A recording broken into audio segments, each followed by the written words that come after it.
Hi, I'm Annie Botticelli, and this is the Storyteller Forecast for Cancer for October 2017. Go to my website, anniehelpsyou.com, where you can see my Shine Your Brilliance Vocational University. You can check out my courses and see if I can assist you in getting into a vocation that you love. So what's going on in the month of October? We've got lots of general transit things to talk about, which I'm going to talk about towards the end of the video. The way I work these videos is at the beginning part, I do the things specific for your sign. Then towards the end, or the end part, I do general transits that are true for everyone. So if you watch for your rising sign and your sun sign, and those are different signs, then you'll notice that the end parts are the same, but the beginning parts are always different. So this is good for you if you have Cancer rising, Cancer sun, and some people even like to watch for their moon sign of Cancer. I'm calling the theme of this month, for all Cancer placements, time to speak up. All of you have third house accentuated in your chart. I'm going to go into much more detail about this, but first I want to talk about where the energy is headed after this, because the early degree Cancer placements will have already started to have the fourth house be accentuated at the same time as this third house is still accentuated. And for the rest of you, this is also coming soon. The fourth house is ruled by Cancer, and so everything home and family related, emotionally related, all that's a Cancer domain. So anything involving home investments, home repairs, buying a home, moving, selling, renting a home is all under this fourth house category. Plus any interactions with family members, making your family bigger, taking care of the family you already have, your blood family, it's family and home. So this theme has started for the early degree placement. So if your birthday is early in the sign, or if your degree that you're watching for your rising or moon is early in degree, so like 0 through 9 degrees, you will have already started to get this home and family energy really cooking up a lot. And at the same time, this third house is still accentuated for the early degree placements, and the middle and late degree placements have a very heavy energy. Not that it's heavy bad, but like it's excessive. There's a lot of energy in the third house. The third house has to do with communication. Cancers tend to avoid conflict. Now, this is true for the energy of Cancer. We don't know your individual makeup. You could be a Cancer with Aries rising. People with Aries rising don't really avoid conflict. They head right for it. So we don't know this personal makeup. These are energies that are specific to a sign, but we're only looking at a certain piece of you. Okay, but the piece of you that's Cancer avoids conflict. Wants everybody to be happy, wants everyone to get along, wants everyone to be home and comfy and connected and emotionally sound and with good food and warm fuzzy things and things that smell good. Comfort smells. All of that is very strongly Cancerian. But there are certain things as part of your development that you will know that you need to start to speak up. Now, this doesn't mean you have to speak with anger. This doesn't mean you have to lash out because it's been under the covers for so long. It's just a time when communicating directly and clearly is very important for what's happening in your chart. So you'll have lots of opportunities to communicate.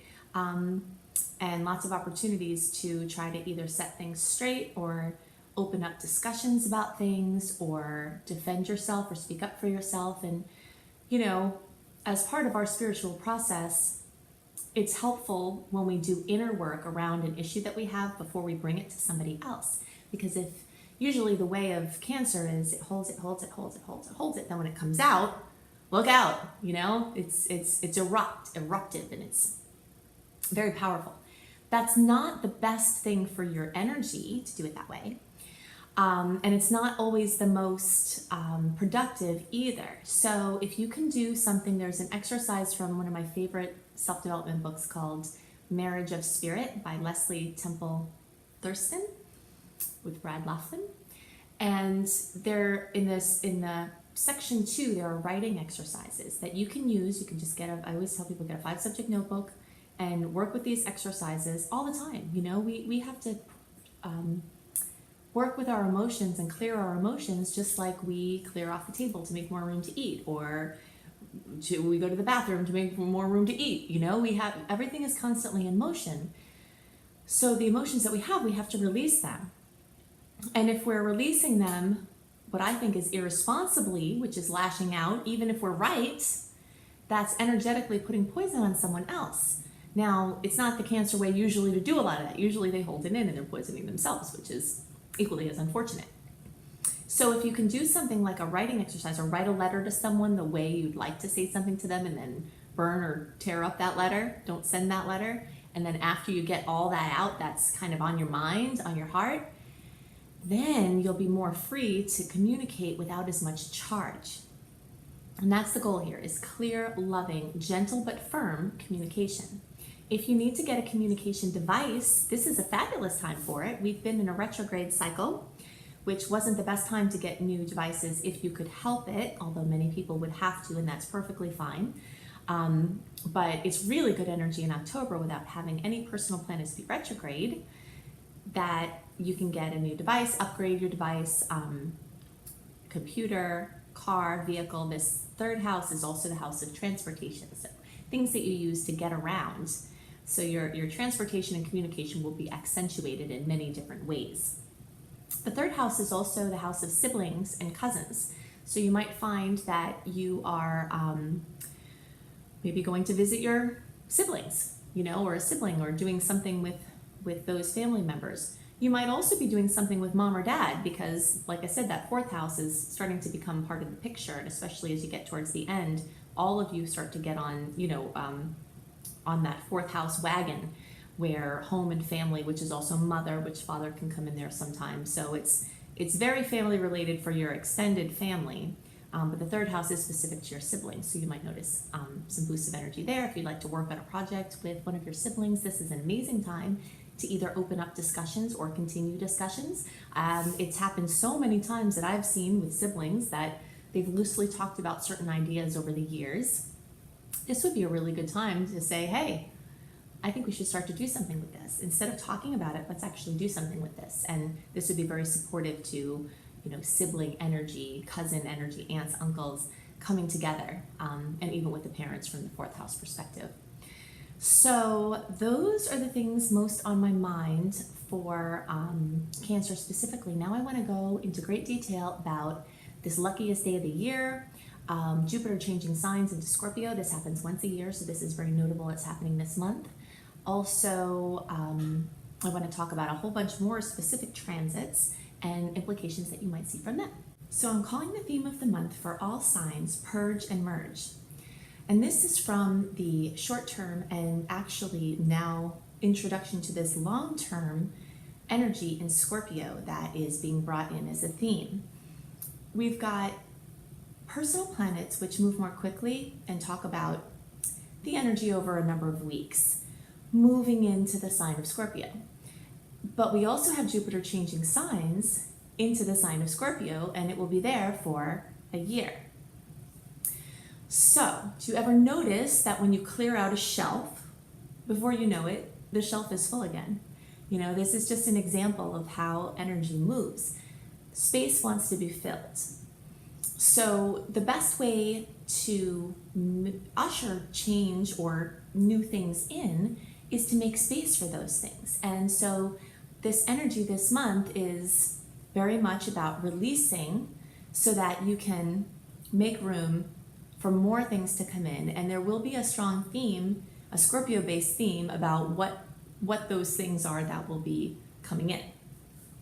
So we're talking about purging items and beliefs and dynamics, anything clutter, anything that is no longer serving you. If you have a way of looking at something that is limiting you, then we're talking about letting go of that idea or that way of seeing things. You know, this is a very all-encompassing release and letting go. So some themes that are going to be present this month as the general transit story for everyone, but again will be present as this kind of constant long-term theme for around a year, also has to do with anything Scorpio based, basically. So psychology, astrology is in there from the psychological perspective of astrology. Any esoteric or occult studies, so basically exploring the riches of the lesser seen realms. That's the energy of Scorpio, the things that are lesser seen, intangible things. The topic of other people's money is a big one. So anything involving loans, debt, credit, capital funding, inheritances, marital money, parents' money, inheritances, I said that one already. Anything having to do basically were resources that come to you from somewhere else. So investments, anything kind of hard to, stocks are really, they're intangible. And that's what places them in this realm, and loans and money that's somewhere present on paper, but it's hard to track where the money actually is. That's the 8th house dominion. So sweepstakes, lottos, lotto winnings, anything like that, financial support or assistance of any kind, empowering others or being empowered yourself in any way, the process of self-empowerment, the journey of self-empowerment, research, investigation, intimacy, sex, power, birth, death, rebirth, like the phoenix rising from the ashes is basically this energy of Scorpio. So these are the themes that are really dominating the energy now, and they will be for a while to come. So now I want to talk about a couple of other noteworthy things before I get into some of the individual transits. Remember that we are still in this last window of the year for launching things, pushing things forward. Towards the end of September, we started this open window free from personal planets being retrograde. And that continues until November 15th. So all of October is in this open window if you're trying to make a big decision, if you're trying to push something forward, if you want to move, sign a lease, sign a contract, there are lots of open energies where communication is flowing more freely because of not, being in detriment from the retrograde. So take as much action as you feel drawn to, don't make yourself too crazy over it. This open window time is a time to push a little bit. It's time to push, but you always have to honor your own intuition with that, because sometimes it happens so often. I can't tell you how often I see this happen with people that I work with and myself. If I think I should be doing something, or you think you should be doing something, and then you're not, and then time passes and something happens and you're like, oh gosh, I'm really glad I didn't do that thing, It's because that was intuition holding you back. You might have thought it was fear, you might have thought you were being lazy, but the more you tune into your intuition, you can tell the difference between something energetically telling you to wait and some sort of issue within yourself that you have to overcome to be able to move forward. It's a very tricky dance to try to figure out when you're supposed to push a little harder to get through something and when you are supposed to be honoring the things that seem to be saying hold off. But in any case, you'll have a lot of opportunity to push through limitations and do certain things anyway, work a little bit harder during this open window. And then you can have lots of notable outcomes in the months and even beyond that to come.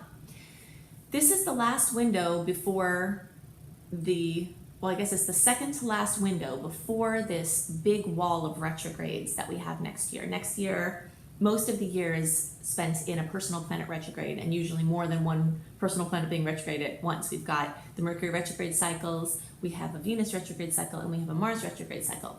So a little bit into January through the beginning of March is our only really open window, all of 2018, without a personal planet being retrograde. So for launches, pushing things forward, there's a little space there somewhere around the beginning of May. I think I have to go back and check that, but I know that there's a little, very small window somewhere else if you have to push a couple of things in later on into the year. But otherwise, the whole thing is dominated by retrogrades. So if you're going to launch a website, launch a YouTube channel, launch a book, start a business, officially get, documents that LLC or whatever you're going to do, something official.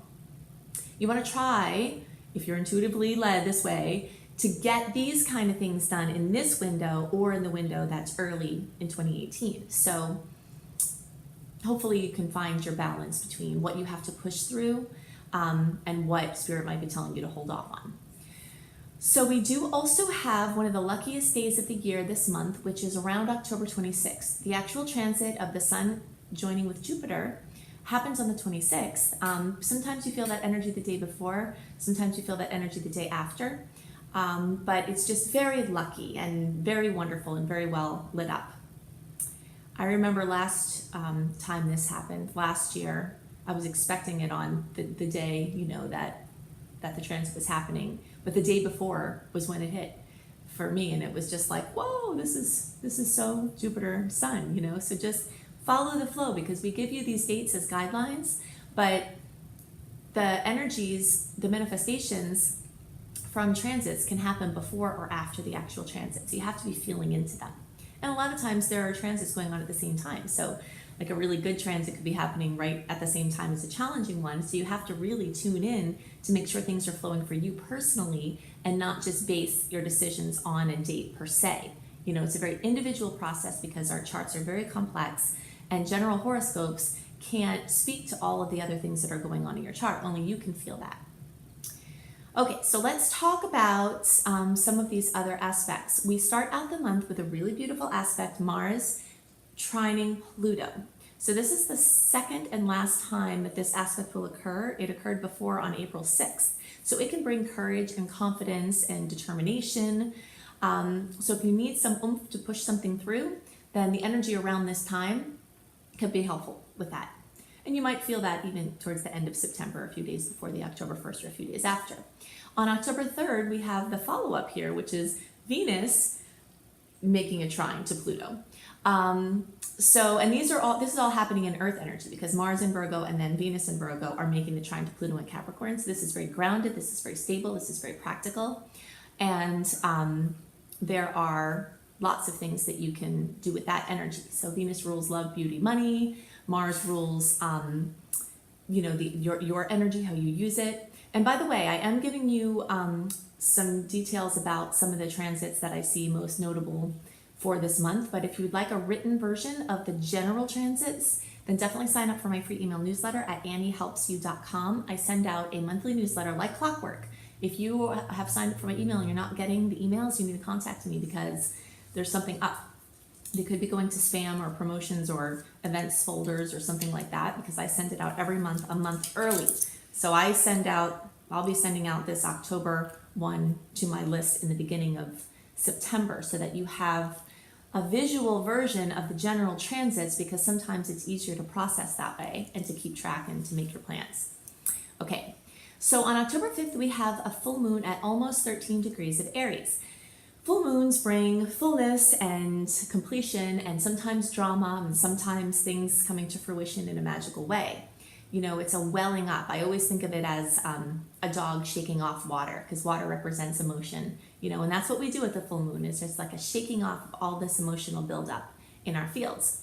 You might notice if you spend a moon cycle connecting with the earth, like putting your bare feet and hands in the earth, even laying on the earth and doing emotional clearing exercises, that the energy buildup at the full moon might be a little bit more manageable for you. If you happen to be overwhelmed with the emotions of the full moon, then you can experiment with trying to discharge energy from your field for the cycle before and see what your personal rhythm is.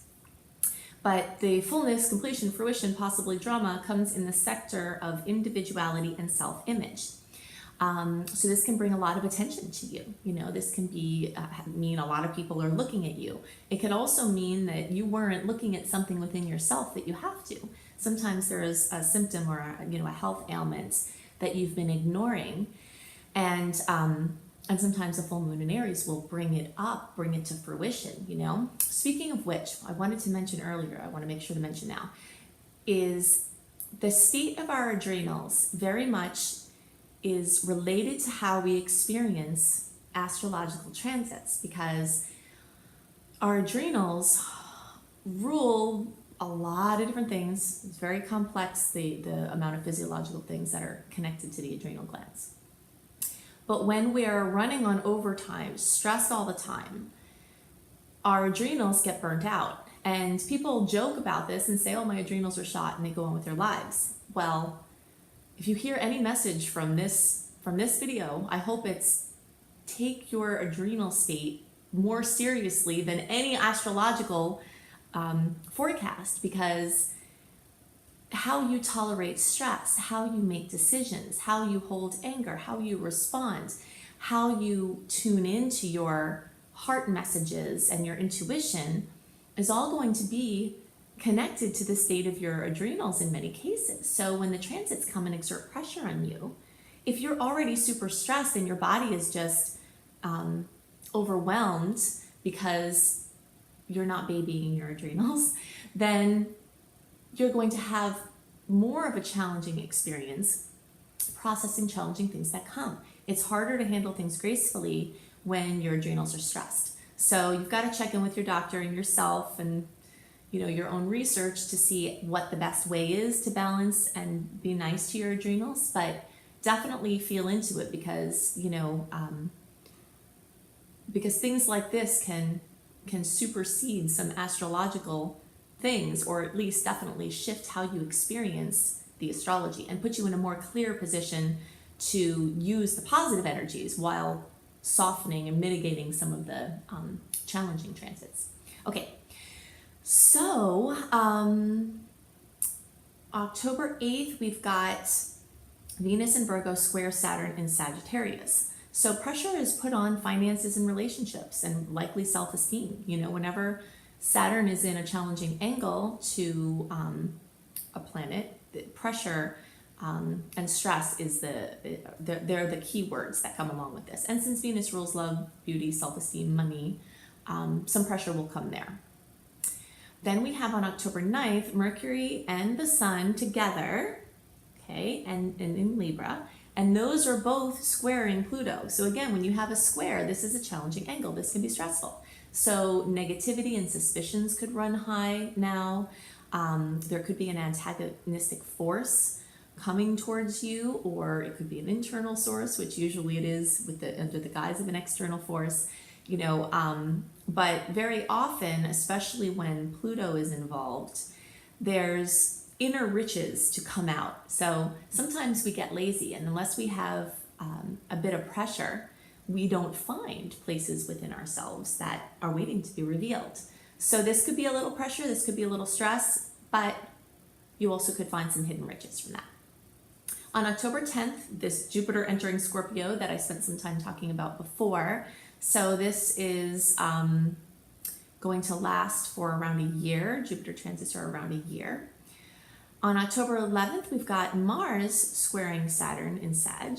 So you notice the trend here. Obviously, Mars and Venus are close together.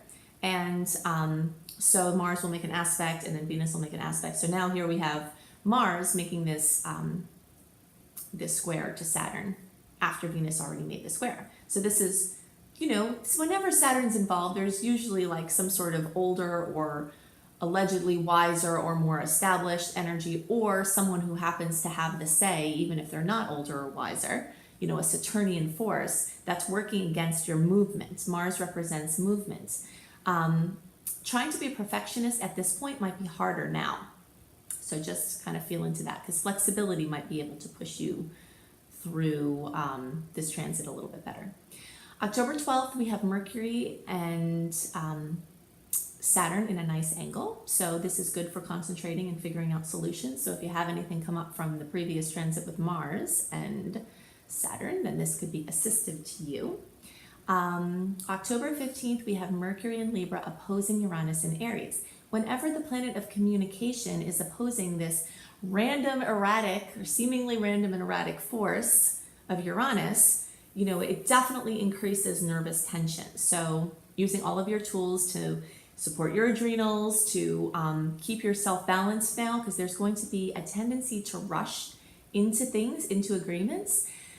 And it's not the best thing to rush in. If you're feeling very nervous, you have to make a decision, then you might be better off not making the decision if you can help it, because making it from this stressed place could have annoying repercussions.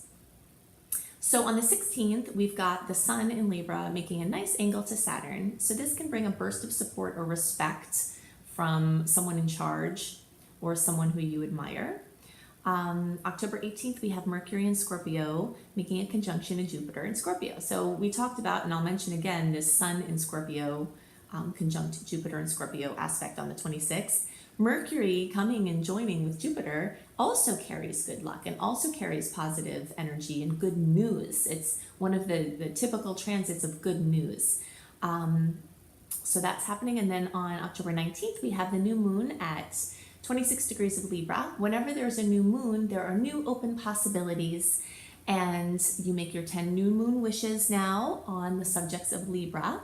So anything about partnerships or relationships of any kind, diplomatic communications, anything about trying to resolve, find a win-win solution, work together on a project, anything, and of course, not coincidentally that I'm mentioning this, Libra rules the adrenals. So this is all of the Libra energy this month is really assistive, and I would think it's a good idea to make one of your wishes. Please help me to really support my adrenals and keep them in a balanced state, or better yet, say thank you for my perfectly functioning adrenals. And then you feel that as if it's true. You feel yourself being emotionally balanced and mentally clear. I have a video that talks about using astrological power periods, how you can most use those energies. So if you just search for Making Wishes Annie anywhere on the internet, I'm pretty sure that comes up. If not, you can find it on my channel. So on October 24th, we've got another sweet aspect with Mercury trining Neptune. So this is a sweet, dreamy aspect. It's really good for romantic or artistic or personal, quiet, spiritual ventures. The 26th, we have that Sun in Scorpio conjunct Jupiter, which can bring lots of luck. On the 27th, we've got Venus in Libra squaring Pluto in Capricorn. So some challenges could come here, even though we've got a lucky energy the day before. So this is what I mean about these, dueling energies. We never know which energies are going to be more present when. So you just have to tune into your personal situation. And so the Venus square Pluto can bring this surfacing of deep issues regarding power, regarding control, especially as it relates to love and money and self-esteem. So it's not usually the best time to act on strong feelings because you'll have a lot of, tension in your solar plexus. That's our control center, our third chakra. So this type of aspect usually brings up something that gets us tight in there. So always, of course, making a decision from that space isn't usually the best thing to do, but doing inner work or seeking other psychological support for the issue is very good at this time. And on the same day, we have another nice aspect, which is, and I don't want to say that the challenging aspects aren't nice. I just mean, we feel them. They make us feel bad sometimes, but sometimes the feeling bad can be productive, and so they can turn out to be nice, but that wouldn't be the first word we'd use to describe them. Whereas this Mercury in Scorpio making a nice angle to Pluto in Capricorn, this is something that can bring answers to deep questions, powerful breakthroughs, and intentionally using this energy for meditation and integration will go a very long way. So you can also have clear understanding of long-standing dynamics that involve relationships with people and money. So these are the things that are most on my mind for the general transits for the month of October.